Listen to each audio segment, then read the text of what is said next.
In 2003, Sheffield Council appointed a private sector contractor to join the partnership that would repair and maintain the city's housing stock.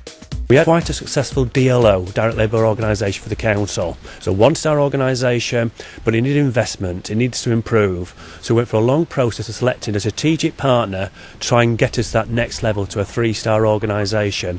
Critical in the decision-making on the contractor partner was input from the council's tenants. When I first became a council tenant, I never felt that I was valued. I feel now that they do listen to us, they take on board what we say. If they can deliver what we're asking, they will. And if they can't deliver it, they will tell us why. One of the things we ensure that they don't waste money are the things we don't want.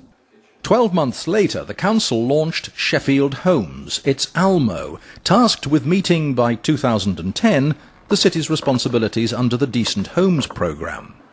Tenants had to be at the heart of the entire process, and that's not a tick in the box, that's not a gesture, that's real. We believe that's important. We expect to do work to approximately 39,000 of our council homes, working with a budget of approximately £670 million over that period of time. Sometimes people are wary about having tenants getting involved, thinking that they don't understand the service, but I think that's a misconception.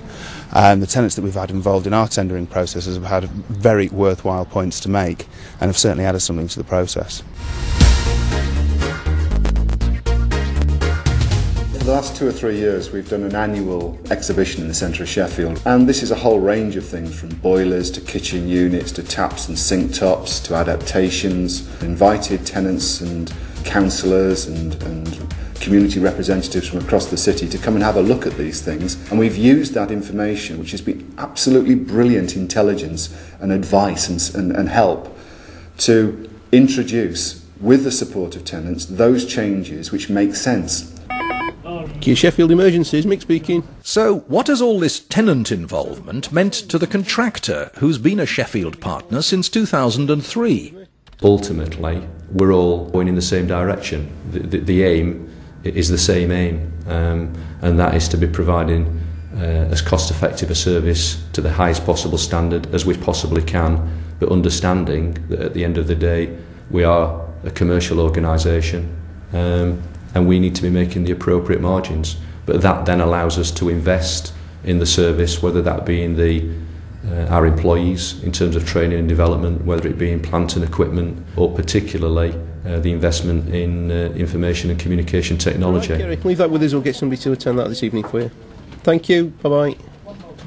We've got to a point now where I think we can say with confidence that we've got an effective partnership of Sheffield Homes and the council, the contractors and the supply chain, and tenants and their representatives, with a common agenda.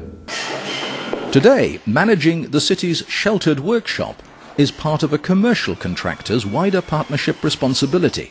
One of the key drivers behind the Decent Homes programme was to invest in training and development for local people, and ourselves, along with the other 5 framework partners, have gone a long way to address that, both in terms of meeting the needs for the Decent Homes programme, but also the local and regional construction needs beyond that.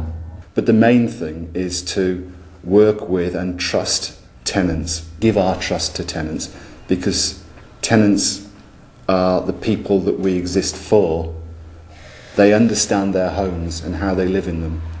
They're able to give us advice and support and direction to make better decisions on their behalf. We're consulted not only on the budget, but on the quality of the goods that they are going to use, the serviceability, the durability. By Getting involved in those groups, then you can make a difference, because you're looking at it from both sides. And the approach is delivering substantial economies and efficiencies.